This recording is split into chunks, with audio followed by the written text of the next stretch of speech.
Hello everyone, I am Priya Nayak and you are most welcome on our YouTube channel Education Pill.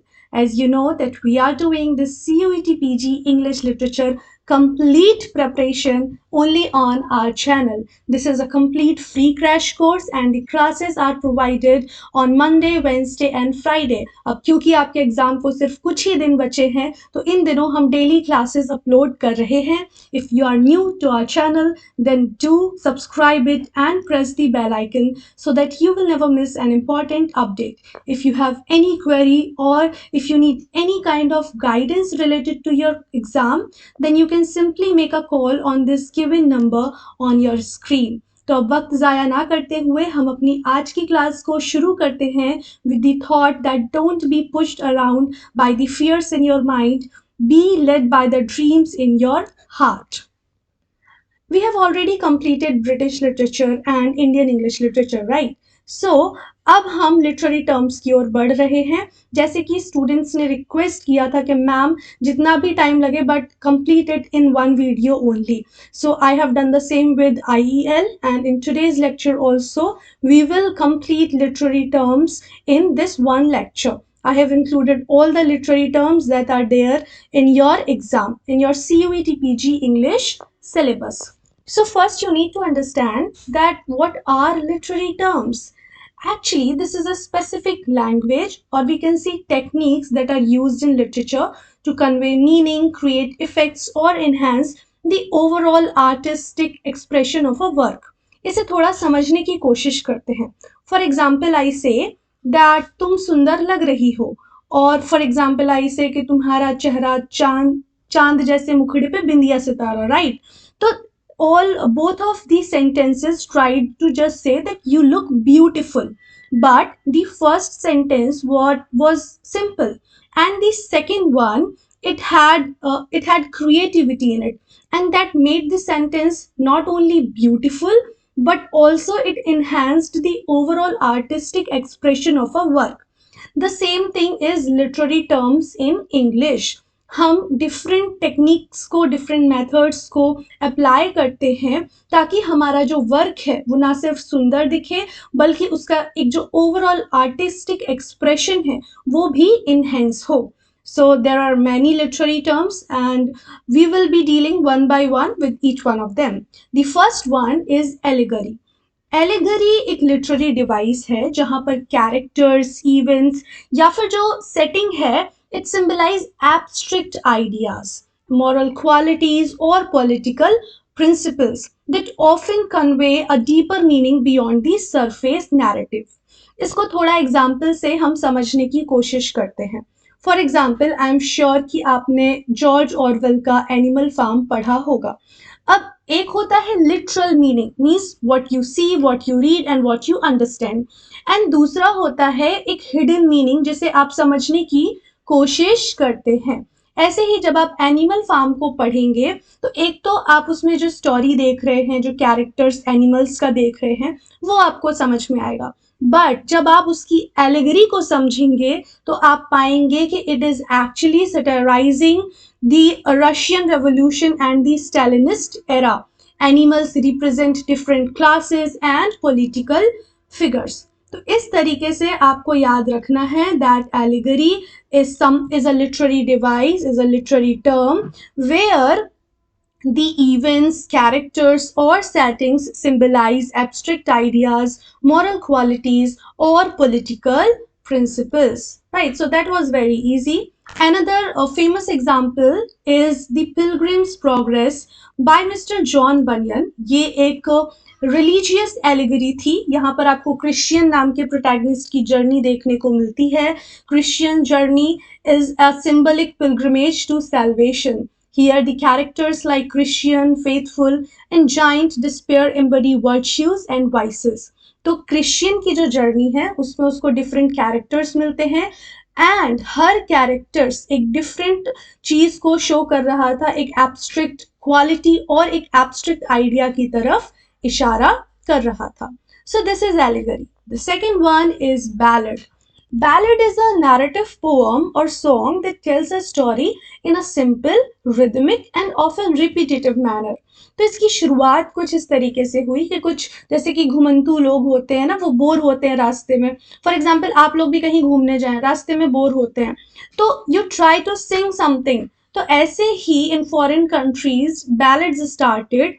They were typically kind of song जिसमें कुछ story होती थी, जैसे कि कभी किसी की ब्रेवरी की स्टोरी तो कभी कोई लव रोमांस.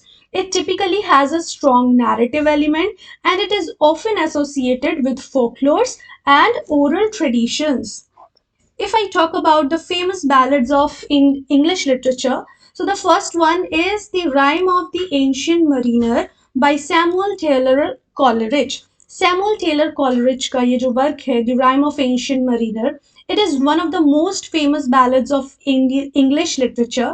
ये एक बहुत ही लेंदी बैलेड है and it tells the haunting tale of a sailor's experiences at sea. अगर आपके पास समय मिले तो आप the rime of ancient mariner की समरी भी जरूर पढ़ें.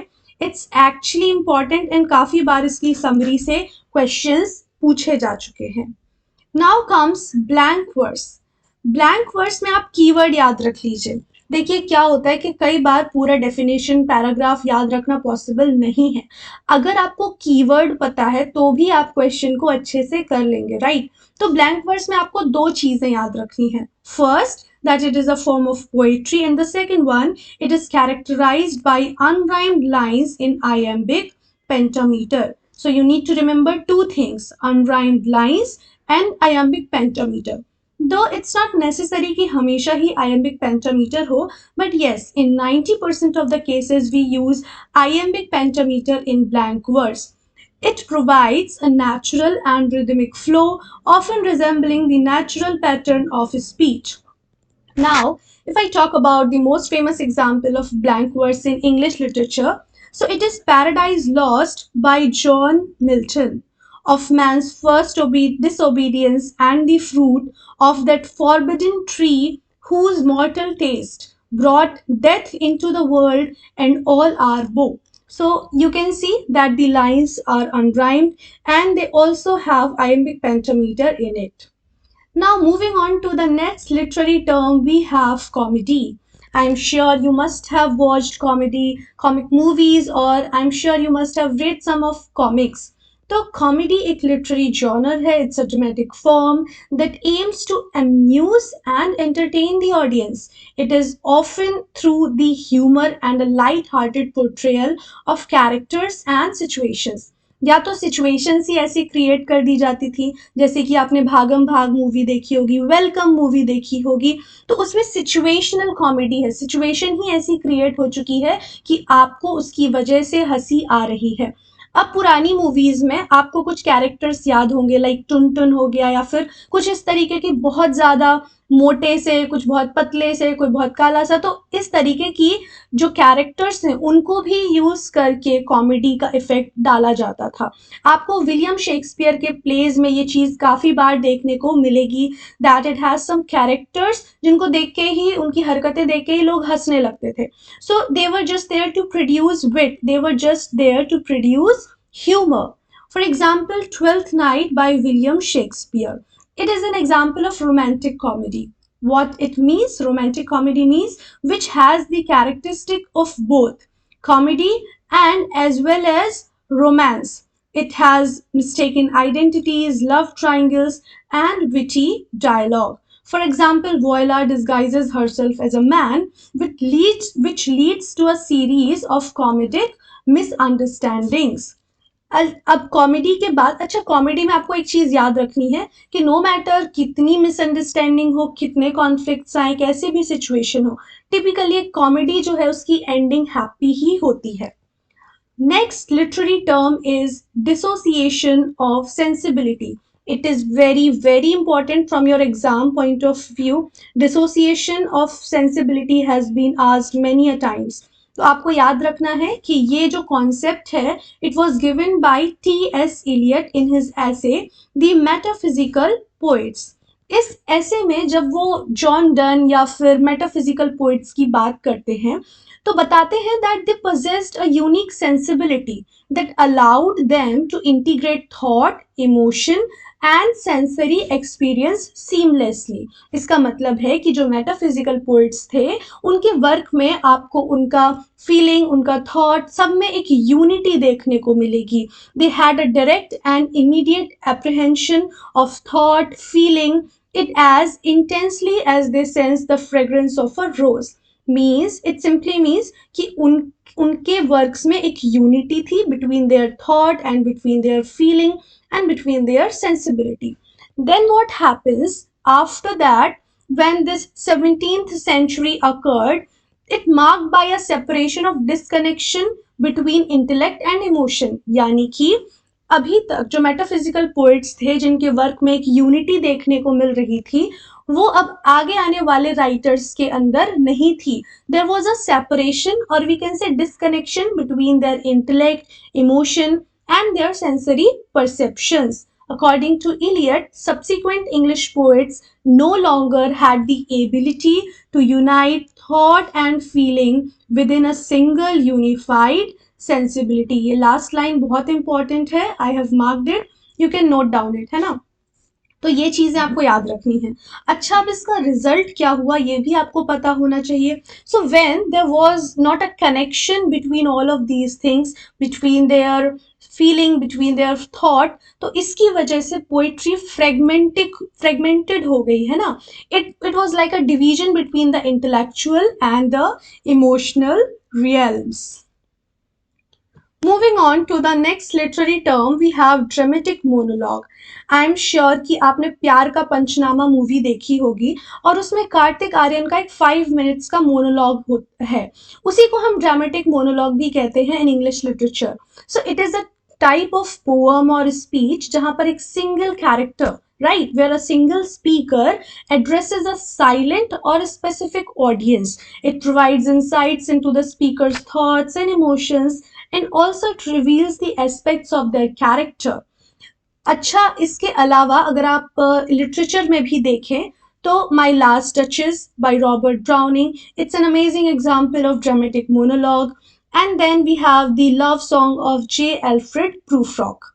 ये हो गया ड्रामेटिक मोनोलॉग. अब काफी स्टूडेंट्स बहुत कंफ्यूज होते हैं कि मैम ड्रामेटिक मोनोलॉग एंड सॉलिलकी में क्या डिफरेंस है. तो अच्छे से याद रखिए कि ड्रामेटिक मोनोलॉग, पहली बात तो आप ये कार्तिक आर्यन वाला एग्जाम्पल याद रखिए, इससे आपको याद रहेगा कि ड्रामेटिक मोनोलॉग होता क्या है. If you remember the particular scene, so you can see कि कार्तिक आर्यन के सामने उसके 2 फ्रेंड्स भी थे, वो अकेला नहीं था. तो इसका मतलब आपको याद रखना है कि ड्रामेटिक मोनोलॉग में एक कैरेक्टर ना सिर्फ एक लंबे समय के लिए कुछ बोलता है बल्कि वो किसी को एड्रेस भी कर रहा होता है. देयर इज अ साइलेंट और स्पेसिफिक ऑडियंस और अ लिसनर. बट इन अ सॉलिलकी, एक सॉलिलकी में कैरेक्टर के लिए वो अलोन है. There is no one who is listening to her. उसमें आपने कई सारे टीवी सीरियल्स देखे होंगे जिसमें एक महिला है या कोई मेल है, बहुत परेशान है, तो वो अपने मन में काफी कुछ सोच रहा है. कई बार वो खुद से बातें करने लगता है. तो दो you are watching the TV and you know कि आप उसे सुन सकते हैं, but for the character he is all alone. So this is the main difference between dramatic monologue and soliloquy. इसके अलावा इसके जो ये एग्जाम्पल हैं, the last my last touches by Robert Browning and the love song of J Alfred Prufrock, both are very important. दोनों को आपको note down करना है. And if you get time so I suggest कि आप इन दोनों examples को जाकर डिटेल में भी पढ़ें, इनकी समरी भी इंपॉर्टेंट है. Then we have elegy. I'm sure you must have read many elegies in English literature. It is a poetic form that mourns the loss of someone or something. Generally, elegies तब लिखी जाती हैं जब हमारे किसी loved ones की death हो जाती है और we lose someone who is very close to us. इसमें sorrow देखने को मिलता है और कई बार दुख के साथ साथ आप उस व्यक्ति जिसके लिए आप लिख रहे हैं उसमें आपको praise और appreciation भी देखने को मिलता है. If I talk about the famous elegies of English literature, so the first one is Elegy Written in a Country Churchyard by Thomas Gray. Thomas Gray as a poet is very famous. I am sure आपको पता होगा ये graveyard poets में भी आते हैं. Graveyard poets means the poets who wrote related to elegies, who wrote many elegies and who wrote related to death. तो ज़रा ये चीज़ भी आप देख लीजिएगा. इसके अलावा in memoriam by Alfred Lord Tennyson, जो इन्होंने अपने friend sir Arthur Henry Hallam को डेडिकेट की थी. इसमें ग्रीफ, फेथ एंड जो ह्यूमन साइकी है, हमारे जो विचार हैं, जब हम किसी को खो देते हैं तो हमारे दिमाग में जो आते हैं, वो सभी इसमें देखने को मिलते हैं. अब आता है epic. So epic is a long, very long narrative poem that typically recounts heroic deeds and adventures of a legendary or mythological character. I am sure आप Indian epics के बारे में भी जानते ही होंगे. We consider Ramayana and Mahabharata as our Indian epics. इसके अलावा in English literature we have Paradise Lost by John Milton. अगर हम Old English period में जाएं, so we have Beowulf. It is an Old English epic where Beowulf follows the hero Beowulf as he battles monsters and dragons, embodying the ideals of bravery and honor. So इसका जो writer है हम नहीं जानते हैं, इसलिए हम Beowulf ही consider करते हैं. इसमें इसकी कहानी है that how he fought with the monster Grendel, right. और इसकी समरी भी आप देख सकते हैं. As well as Paradise Lost भी बहुत इंपॉर्टेंट है. ये कब पब्लिश हुई, कितने पार्ट्स में लिखी गई, कौन मेजर पीपल थे, कौन मेजर पर्सन थे जो इसमें रिफ्लेक्ट होते हैं, ये सभी आपको पढ़ना है in detail. So I am marking it as most important, right? You need to make short and crisp notes on Paradise Lost by John Milton. Now comes intentional fallacy. So many students get confused in intentional fallacy. इससे direct questions पूछे जाते हैं. यहाँ पर भी आपको keywords याद रखना है. The first thing you need to remember it was introduced by Wimsatt and Beardsley. सिर्फ ये क्वेश्चन कम से कम 10 बार रिपीट हो चुका है in NET exam, in SET exam and PG as well. तो ये इस चीज को आप वर्ड से समझने की कोशिश करिए. इंटेंशनल फैलिसी, इसमें दो वर्ड है. एक तो फैलिसी जो कि फॉल्स की तरफ इशारा करता है, and the second one is intentional. Means you need not to go to the writer's intention in order to understand a work. इसको ऐसे समझिए कि आप जब कोई वर्क रीड करते हैं, तो मान लीजिए आपने एक वर्क रीड किया जिसमें एक महिला है, उसको डोमेस्टिक वायलेंस हो रहा है, तो अब आप ये सोचेंगे कि शायद राइटर के साथ भी ऐसा हुआ होगा, इसीलिए उसने लिखा. तो हमें ये नहीं करना है ना. We need to keep both of these things apart. So this intentional fallacy, this term argues that a reader's interpretation should focus on the text itself rather than trying to discern the author's intention. तो हमें author के intention पर नहीं जाना है कि उसने किस इंटेंशन से वर्क को लिखा होगा. हमें वर्क को समझने के लिए सिर्फ टेक्स्ट पर ही फोकस करना है. Only our text is important in order to understand its meaning. So these things you need to remember in intentional fallacy.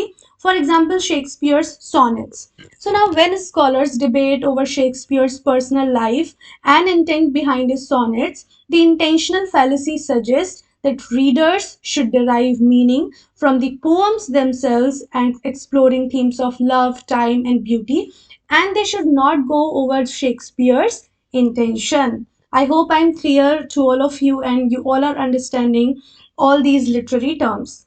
Next one is motive. Motive is an element or idea that recurs throughout a work. इसको example के through हम समझने की कोशिश करते हैं. मान लीजिए कि आप कोई मूवी देख रहे हैं जो कि भगवान पर बेस्ड है ना. या फिर चलिए मान लीजिए कोई आप हॉरर मूवी देख रहे हैं, तो उसमें आपको कुछ चीजें देखने को मिलेंगी. जैसे कि मोस्टली जो मूवी है वो नाइट में शूट हो रही है, डार्कनेस है, गेट बंद हो रहा है तो चीं की आवाज आ रही है, या फिर अचानक से कोई डर जा रहा है, पर्दे के पीछे कोई खड़ा है. तो ये सारी चीजें क्या है, ये सारी चीजें एक सेटिंग क्रिएट कर रही हैं जो आपके माइंड में वो हॉरर का एलिमेंट कहीं ना कहीं डाल रहा है. अब मान लो आप कोई हॉरर मूवी देख रहे हैं और गाना बज रहा है नन्ना मुन्ना राही हूं, तो क्या आपको हंसी आएगी? नहीं. तो actually there are many elements जो कि अकर होते हैं in order to create a certain effect. तो मोटिव यानी कि होता है कोई आइडिया या कोई सेटिंग विच रिकर्स, जो रिपीटेडली एक वर्क में आपको देखने को मिलती है, जिसकी वजह से एक सेंट्रल थीम डेवलप हो जाता है किसी बुक या प्ले का। For example, one of the central themes in Romeo and Juliet is that love is paradox. ठीक है, रोमियो एंड जूलियट का एक सेंट्रल थीम है कि love is paradox containing many contradictions. अब इस थीम को डेवलप करने के लिए शेक्सपियर ने काफी सारे कॉन्ट्राडिक्टरी लाइंस या फिर कॉन्ट्राडिक्टरी सिंबल्स को यूज किया है। He describes the experience of love by pairing contradictory opposite symbols next to each other throughout the play, such as night and day, moon and sun, crows and swans. So all these paired in symbols fall into a broader pattern. और अगर आप इन सभी चीजों को broadly देखेंगे तो you will find कि ये सभी motive हैं, है ना, एंड ये हमें कहीं ना कहीं at the end बता रहे हैं that love is paradox. तो ये होता है motive. Now we have ode. Ode is a formal lyric poem that is written in celebration, appreciation or dedication. Generally हम ode को किसी specific person, place या idea या object को dedicate करते हैं। Unlike other forms of poetry, ode does not have a strict line or stanza requirement. अगर मैं बात करूँ एग्जाम्पल्स की तो एक बहुत ही फेमस एग्जाम्पल है Ode Intimations of Immortality from Reflections of Early Childhood by William Wordsworth. Then we have Ode on Solitude by Alexander Pope. तो ये दोनों odes हैं, ये आप नोट डाउन भी कर सकते हैं, they are important. Now we have onomatopoeia. Onomatopoeia, I feel, is the easiest literary term. Onomatopoeia is nothing but it is a literary device where words imitate the sounds. अब मान लीजिए कि आप लिख रहे हैं कोई कविता on a cat, right? You are writing a poem on a cat. Now you want to tell that how she is speaking. So you will simply write meow meow, or for dog you will write bhav bhav. So what does that mean? Actually, those words are symbolizing or imitating the sounds that they describe. So this is onomatopoeia. I guess this is the easiest one. Now comes paradox. अभी थोड़ी देर पहले while discussing motive, we also saw a little bit of paradox. Paradox में क्या होता है? It is a statement or situation that appears contradictory but holds a hidden truth. ठीक है, फिर से समझना इस चीज को। ये एक स्टेटमेंट है जो देखने में आपको कॉन्ट्राडिक्टरी लगेगा, but actually there is a hidden truth inside it. In literature, paradoxes add depth and complexity. If I talk about the example, so the first one is less is more.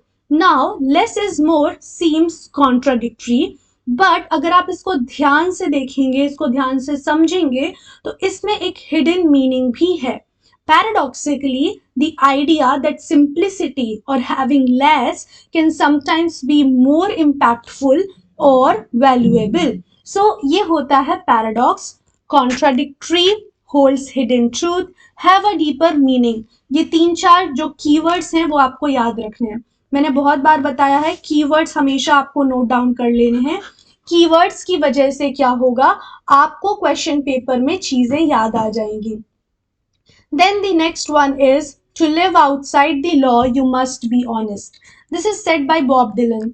He is a Hollywood singer. I'm sure you must have heard about him. Here the paradox suggests that living outside societal norms requires a certain level of internal honesty. Okay, so this was paradox. अब आता है plot. Plot एक story में उसका जो sequence है events का, उसे हम प्लॉट कहते हैं। It typically includes the exposition, rising action, climax, falling action and resolution. If I talk about the elements की इसमें क्या क्या होता है, तो मैंने बहुत ही अच्छे से इसको लिखा है एंड आई एम श्योर इसको देख के आपको समझ आ जाएगा। तो देखो, मैंने बताया प्लॉट में कुछ चीजें होती हैं। सबसे पहले आता है एक्सपोजिशन, जैसे कि जेन ऑस्टिन का pride and prejudice. The exposition मतलब जो शुरुआत हो रही है उस प्लॉट की, उसमें आपको क्या देखने को मिलेगा? You will find that the Bennet family and their societal context. आपको अगर आप एक्सपोजिशन देखेंगे तो आपको पता चलेगा बेनेट फैमिली कैसी है, सोसाइटी से वो क्या चाहते हैं, अपनी बेटियों के लिए क्या चाहते हैं। देन राइजिंग एक्शन, जैसे कि आप जेके रॉलिंग का Harry Potter and the sorcerers stone, the rising action involves Harry discovering his magical abilities and learning about the philosopher's stone. So this is the rising action कि अब यहाँ से जो कहानी है वो एक मोड़ लेने वाली है, एक बदलाव लेने वाली है। अब आता है प्लॉट में क्लाइमेक्स, जैसे कि विलियम शेक्सपियर का Romeo and Juliet. So the climax is the tragic confrontation between the two lovers leading to their deaths. Then we have falling action, जैसे कि in George Orwell's Animal Farm the falling action deals with the consequences of the animals' rebellion against their human oppressions. Last but not the least, we have resolution. For example, in The Great Gatsby, the resolution comes with the tragic end of Jay Gatsby and the disillusionment of the American dream. अच्छा, यहाँ मैं एक चीज को important mark कर रही हूँ, American dream. American dream से रिलेटेड कुछ वर्क्स लिखे गए हैं and I want all of you to go search and read a bit about them. कभी कभी इनको पूछ लिया जाता है ना। अब नेक्स्ट है सटायर। सटायर एक लिटरेरी डिवाइस है, it is used to criticise और मॉक पीपल, इंस्टीट्यूशंस और societal conventions through humour, irony और एग्जेजरेशन। देखो, कॉमेडी और सटायर में कंफ्यूज नहीं होना है, कुछ एलिमेंट्स दोनों में है similar, but there are certain differences also. Comedy में आपका जो मेन पर्पस है, it is to create humour and just to laugh, whereas in satire we also criticize और mock people, जैसे कि आपने जोनाथन स्विफ्ट का गलिवर्स ट्रैवल्स पढ़ा होगा। So yes, it has comedy also in it, but basically it is a form of satire जहाँ पर Jonathan Swift जो है वो प्रोटैगनिस्ट के द्वारा उस वक्त की जो चीजें थी, जो ठीक नहीं चल रहा था, उनको वो सटायर करते हैं, उनको वो सटायराइज करते हैं। अब नेक्स्ट है सॉलिलकी। जब मैं थोड़ी देर पहले ऊपर हम लोग ड्रामेटिक मोनोलॉग पढ़ रहे थे, राइट, तो वहां पर मैंने सॉलिलकी को डिफरेंशिएट किया था because many students get confuse between the two. Soliloquy में सेम ही है कि एक कैरेक्टर जो है वो लॉन्ग स्पीच देगा, ही विल अपने दिमाग में उसको जो भी चल रहा है, he will express his inner thoughts and his inner dilemmas. But आपको ये चीज याद रखनी है that for him he is alone on the stage, the character is alone on the stage. ये इसका मेजर डिफरेंशिएटर है, ये आपको याद रखना है। तो अब मैं बता दूं कि क्या क्या आपको कीवर्ड्स इसमें लिखने हैं। The first one is solo expression, the character speaks alone addressing the audience और themselves. Second one is revelation of thoughts. Now when the character is speaking, we get to know what is going on in his head. Then emotional intensity. आप उतना खुलकर बात दूसरों से नहीं करेंगे जितना अपने आप से। तो जब हम सॉलिलकी में होते हैं, when we talk to ourselves और when we think we are alone, तो जो पीक होता है ना हमारे थॉट्स का, हम वहां तक ले जाते हैं अपनी बातों को। So we also get to know about the emotional intensity. Then we have example. The famous example is Hamlet's soliloquy, to be or not to be. We know that Hamlet was in major dilemma and he did not know that what to do. And in Hamlet's soliloquy, we get to know about his inner psyche and everything that he was thinking. Then we have sonnet. Sonnet is a poetic form. I guess this is one of the most famous poetic forms. And sonnet के जो famous examples है वो भी बहुत important हैं। Traditionally it is consisted of 14 lines written in iambic pentameter. It also follows a specific kind of rhyme schemes with variation. अगर हम बात करें तो हमारे पास मेन टू टाइप्स हैं, द पेट्रार्कन यानी कि Italian sonnets and the Shakespearean, Elizabethan और इंग्लिश सोनेट। पेट्रार्कल सोनेट में 8 लाइंस होते हैं सबसे पहले, जिसे हम ऑक्टेव बोलते हैं, and then we have a sestet means 6 lines. It offers a resolution और a counterpoint. Then we have Shakespeare. अच्छा, इसकी राइमिंग स्कीम नोट डाउन करनी है ना. Note down the rhyming scheme: ABBA, ABBA, CD, CD, CD. Shakespearean sonnet: ABAB, CD, CD, EF, EF, and GG. It consists of 3 quatrains which is followed by a rhymed couplet. अब अगर मैं बात करूं famous examples की, so we have sonnet 18 by William Shakespeare. It is a Shakespearean sonnet. Shall I compare thee to a summer's day, जिसका नाम है, और ये बहुत फेमस है, मैंने पढ़ा है. Then Sonnet 29 by Elizabeth Barrett Browning. It is an example of Petrarchan sonnet. I think of thee, my thoughts to twine and bud. Then we have tragedy. Tragedy is a literary genre जहाँ पर जो सबसे main चीज हमें याद रखनी है, it is protagonist's downfall which often results into a fatal flaw or external circumstances. जैसे कि कॉमेडी में एक हैप्पी एंडिंग होती है, ट्रेजेडी में जनरली आपको एंड में हैप्पी एंडिंग देखने को नहीं मिलेगी. आपको एंड में देखने को मिलेगा कि कैसे उसके खुद के फ्लॉ की वजह से या किसी सिचुएशन की वजह से एंड में सब कुछ खराब हो जाता है. एक ट्रेजिडी जो शब्द है वो जस्टिफाई हो जाता है जब एंड में सब कुछ बिखर जाता है, सब खत्म हो जाता है.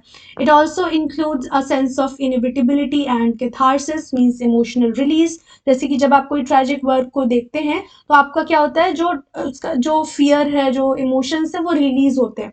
सो this is known as catharsis. It evokes a feeling of pity and fear, and also a tragic hero. If I talk about the famous examples, so the first one is Shakespeare's Hamlet. Here we see Hamlet's tragic flaw is indecision, which leads to a chain of events that ends in multiple deaths. Also, we have Sophocles' Oedipus Rex and Arthur Miller's Death of a Salesman. Acha, Death of a Salesman is also related to American Dream. Last but not the least, we have wit. Wit refers to the clever and humorous use of language to express ideas which are often characterized by quick and inventive verbal changes. जैसे कि I find Shah Rukh Khan as the wittiest person, right? If you see his interviews, if you watch his interviews, you will find कि कितना quickly he replies, and also with a lot of humor, and you will see that how clever he is while replying. So this is known as wit. This is known as a person being witty. If I talk about the example, so we have Oscar Wilde's play The Importance of Being Earnest, which is filled with witty dialogues. And then we have Jonathan Swift's Gulliver's Travels, which employs satirical wit to criticize society. The portrayal of the fictional societies in Lilliput and Brobdingdale satirizes political and social systems. So this was all for today. I'm very happy that we have completed literary terms in a very nice manner. I have included all the literary terms that are given there in your exam. तो अब exams की date भी आ चुकी है. Many of you are really very worried. I just want to say, don't get worried. You are preparing really very well, and you will do really very very well in your exam. And I'm sure you will get into your dream universities. So till then, keep studying, keep solving, keep your revision going on, right? Revision and solving question papers. These two things will help you the most by the day of the exam. तो दो चीजें आपको जरूर करनी है, revision daily करना है, and also do question practice as much as you can. So thank you very much. We will soon meet in our next lecture. Till then, signing off. Keep smiling and keep revising.